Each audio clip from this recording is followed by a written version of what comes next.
زۆر سوپاس لە بۆ سکرتارەتی یەکێتی قوتابی و لاوانی دیموکراتی کوردستان کە ئەمڕۆ هەڵمەتێکی بەرفرەوانیان لە سەرتاسەری کوردستان لە نێو قوتابخانەکاندا سەبارەت بە پاکردنەوەی ژینگەی قوتابخانەکان.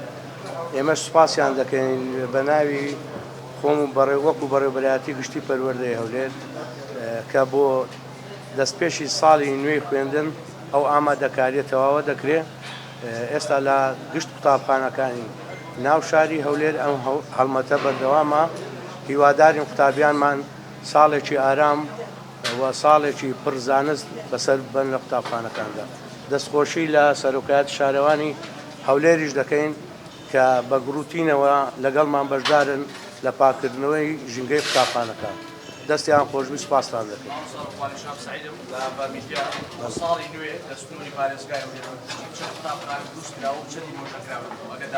بەڵێ سەبارەت بە دروستکردنی قوتابخانەکان ئێمە پارساڵ بەپێی بەرنامەیەک ئەو پلانێکە هەمان بوو لە بەڕێوەبەرایەتی گشتی پەروەردەی هەولێر توانرا 55 قوتابخانە کە دروست کرا و ئیستیلامیش کرا. ئێستا قوتابیان سوودی لێوەردەگرن لە ناوەندەکانی خوێندن و نزیکەی 300 قوتابخانەشمان نۆژەن کردوێتەوە و پلانیشمانەیە بۆ ئەم ساڵە ئینشاءڵڵا لەم زوانە چەند قوتابخانەیەکی تریش دەکەوێتە بواری خزمەت بۆ قوتابیانمان.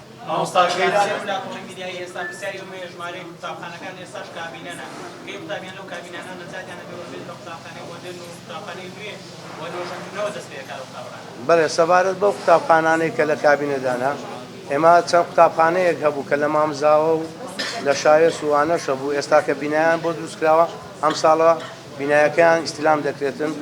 ئینشاءڵڵا لەو ڕۆژانە ئیستیلام کرایە و کاری لەسەر ئەوان دیش لە بەرنامەماندایە کاری لەسەر.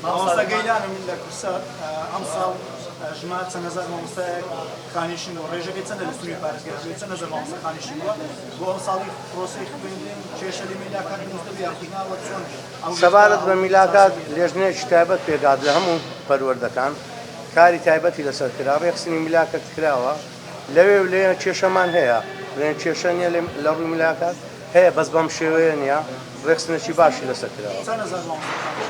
هەزار و قسوور مامۆستایە تەنها لە ناو بەڕێوەبەرایەتی گشتی پەروەردە وەکو بەڕێوەبەرایەتی گشتی پەروەردەی هەولێر کە قسەی لەسەر دەکەن. مامۆستامان دیوان لە کەناڵ سپێدا چەند قوتابی نوێ لەم ساڵ سنووری پەروەردەی هەولێر هەن قوتابیانی نوێ سەبارەت بە گرفتی مامۆستایانی وانەبێژ کە ساڵان ساڵ تاسەنەوەی چارەسەری داوە. وەکو چ گرفتی وانەبێژی؟ بابەتی و گرفتانێکە هەموو ساڵ خۆپیشاندانی بۆ دەکەن کە داوا دەکەن پێمە پێبەست. بەڵێ ئێمە ئەوەی کە مامۆستا هەبوو وەکو وانەبێژەکان هەموو کران بە گرێبەست فەرمانیشیان بۆ دەرکراوە ئێستا کە لە کاردانە. بەڵێ ئێستا کە ئەو ئامارە پاشەوەی کە تەزبیت بوو ئێمە ژمارەکان ئەو دەمی دەتوانین ڕابگەین. بەناوی خۆی گەورە و میهرەبان سەرەتا پیرۆزبایی لە قوتابیانی خۆشەویست دەکەین بە بۆنەی دەستپێکی ساڵی نوێی خوێندن و دەستخۆشیەکی تایبەت بۆ یەکێتی قوتابیان و لاوانی کوردستان دەکەین کەوا ئەو دەستپێشخەریەیان ئەنجامدایە بۆ ڕاگەیاندنی هەڵمەتی پاکردنەوەی قوتابخانەکان لە سەرتاسەری هەرێمی کوردستان و ئەوڕۆ کە لە شاری هەولێری خۆشەویست دەست پێکراوە. ئێمە خۆشحاڵین وەکو بەڕێوەبەرایەتی گشتی تەندروستی هەولێر بە هەماهەنگی لەگەڵ یەکێتی قوتابیانی لاوانی کوردستان و بەڕێوەبەرایەتی گشتی پەروەردەی هەولێر تیمەکانی ئێمە لە بەڕێوەبەرایەتی پاراستنی تەندروستی ئامادەن و هەروەها لە بەشی کۆنتڕۆڵکردنی ئینفێکشن و هەوکردن دوای ئەوەی کەوا ئەو قوتابخانانە پاکردنەوەی بۆ دەکرێتن تیمەکانی ئێمە ئەو شوێنانەی کەوا پێویستی بە پاکتاوکردن و تاقیمکردن دەبێت بەکارەکانیان هەڵدەستن و هەروەها بۆ دڵنیابوونەوە لە سەرچاوەی ئاو لە تانچیەکان و پاک و خاوێنی و ئەوەی کە پێویست بێ پاک بکرێتەوە یاخود پشکنینی بۆ بکرێتن لەو سەرچاوەی ئاوەی کەوا بەکاردێتن. ئێمە تیمەکانمان لێرە ئامادە دەبن لە قوتابخانەکانی تریش بە هاوکاری و بە هەماهەنگی لەگەڵ یەکێتی قوتابیان و لاوانی کوردستان و هەروەها لەگەڵ بەڕێوەبەرایەتی گشتی پەروەردەی هەولێر هیوای سەرکەوتن بۆ گشت قوتابیانی خۆشەویست دەخوازین لە پرۆسەی ساڵی نوێی خوێندن و هیوادارین هەموو لایەک سەرکەوتوو بن. بابەتی پێداویستیەکانی قوتابخانەکان شێوازێکی گشتیە لەلایەن پەروەردەوە دابین دەکرێت. ئێمە وەکو شارەوانی بەپێی توانای خۆمان هاوکاریان بووینە، یعنی لە دابینکردنی حاویە، بەڵام لەگەڵکردنەوەی قوتابخانەکان شارەوانی چەند ئەرکێکی دێتە سەری کە کۆکردنەوەی خۆڵ و خاشاشی قوتابخانەکانە بە شێوەیەکی ڕۆژانە لەگەڵ پێدانی ڕێنمایی ئێمە چەند تیمێک دادەنین لە ناو قوتابخانەکان بۆ بڵاوکردنەوەی هۆشیاری ژینگەی و بەرزکردنەوەی ئاستی ژینگەیی قوتابیان کە ئەوەش بە دڵنیاییەوە کاریگەری دەبێت لەسەر پاک و خاوێنی چ سنووری قوتابخانەکان یاخود سنووری دەرەوەی قوتابخانەکان و دەوروبەری قوتابخانەکان. بە ناوی خۆی گەورە و میهرەبان، وەکو لە پەیڕەوی ناوخۆی یەکێتی قوتابیان و لاوانی دیموکراتی کوردستانە هاتووە کە ئێمە لە خزمەت قوتابیانی کوردستانین بەبێ جیاوازی. لە ڕۆژی دووشەمە پەیوەندیمان بە بەڕێز وەزیری پەروەردەی حکوومەتی هەرێمی کوردستان کردکەوە ئێمە لە سەرانسەری کوردستانە دەست دەکەین بە پاکردنەوەی قوتابخانەکان و ژینگەیەکی پاک بۆ قوتابیانمان فەراهەمەکەین کە بڕیار وایە ڕۆژی 21 مانگ یەکشەممەی داهاتوو زەنگی دەستپێکی ساڵی نوێی خوێندنی 2025-2026 لێ بدرێتن. هەر بۆ مەبەستە ڕۆسەکە ئەمڕۆ دەستی پێکردووە، هاوکات بەڕێوبەرایەتی گشتی پەروەردە لە سنتەری شاری هەولێر ئەمڕۆ ئامادەیەوە بەڕێوبەرایەتی تەندروستی ئەم پرۆسە بە هەماهەنگی لەگەڵ وەزارەتی پەروەردەیە دەستمان پێکردووە. بۆ ئەمڕۆ لە سەعات 9 لە کاتژمێر 9 هەموو لیژنەکان و کادرانی یەکێتی قوتابیان و لاوانی دیموکراتی کوردستان لە سەرجەم قوتابخانەکانە دەستیان پێکردووە بە هیوای ئەوەی ساڵێکی خوێندنی پڕ لە بەرهەم بێتن و قوتابیانمان لە سەرانسەری کوردستانە لە ڕێگای مامۆستا بە ڕێزەکانەوە لە ڕێگای وانە بێژەکانەوە زانستەکە بە باشی وەربگرن و ببنەوەیەکی باش بۆ داهاتووی وڵات و نیشتیمان. دووبارە سوپاس بۆ ئامادەبوونی ئێوە، ئەوەی لەسەر شانی ئێمە بێت وەکو یەکێتی قوتابیان درێخی ناکەین لە خزمەتکردنی قوتابیان و لاوانماندا.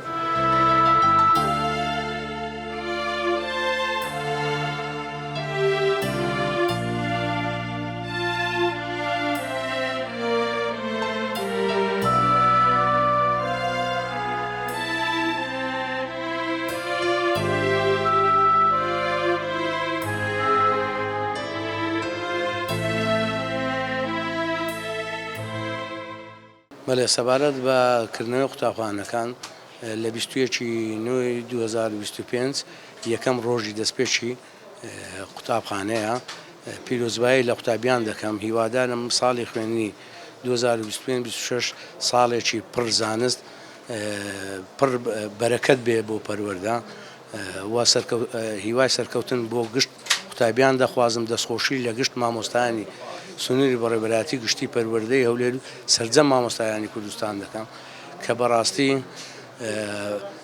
لە خۆبوردوویی بە مەبەستی خزمەت گەیاندن بە ڕۆڵەکانی نیشتیمان کار دەکەن و لە ناوەندەکانی خوێندن وەکو پێشمەرگە ئاسا کارەکانی خۆیان ئەنجام دەدەن. بۆ خوێندنی ئەم ساڵ چەند قوتابخانە نۆژەن کراوەتەوە، چەند قوتابخانە کراوەتەوە؟ بەڵێ سەبارەت بە نۆژەنکردنەوەی قوتابخانەکان ئێمە باسی دەکەین کە لە کابینەی نوێی حکوومەتی هەرێمی کوردستان تا ئەم نزیکان 55 قوتابخانە سنووری بەڕێوەبەرایەتی گشتی پەروەردەی لێ دروست کران و کەوتنە بواری خزمەت بۆ قوتابیان و نزیکەی 300 قوتابخانەی کەش نوێژەن کرانەوە 104 ژووری خوێندنیش دروست کرا لە ناو قوتابخانەکان بە مەبەستی کەمکردنەوەی لۆت لەسەر قوتابخانەکان. پێش دەستپێکی کردنەوەی قوتابخانەکان ئەم هەڵمەتی ئەم ڕۆنجامتاندا خۆش لێرە مەوجود بووی، دەمێت باسەی کورتی ئەو هەڵمەتەم لەوکە ویلایەن تەندروستی قوتابخانەکان چۆن؟ بەڵێ سەبارەت بە هەڵمەتی دەستخۆشی لە یەکێتی قوتابیان و لاوانی دیموکراتی کوردستان دەکەم کە بە زۆر لە خۆبردوویی هاتنە ناوەندەکانی خوێندن بە تەنسیق لەگە بەڕێوەبەرایەتی گشتی پەروەردەی هەولێر و بەڕێوەبەرایەتی گشتی تەندروستی هەولێر و سەرۆکایەتی شارەوانی هەولێر کە توانرا حملەی گەورە ئێلام بکرێ لە سەرجەم کوردستان نەکرد لە هەولێر وەکو یەکێتی قوتابیانی کوردستان و لاوانی دیموکراتی کوردستان کە خایانکردنەوەی قوتابخانەکان ئەنجام دەن تەحزیرکردنی بە مەبەستی دەستپێکی دەوام.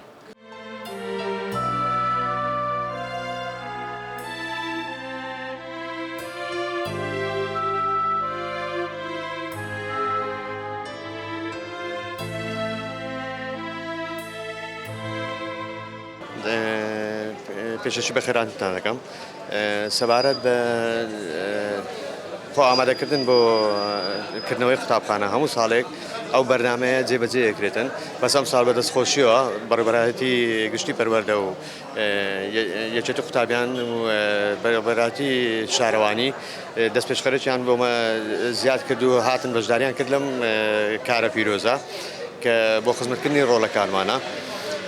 الحەمدلله ئینشاڵڵا بۆ دەستپێکی کردنەوەی قوتابخانە ئامادەکاریش تەواوکرا.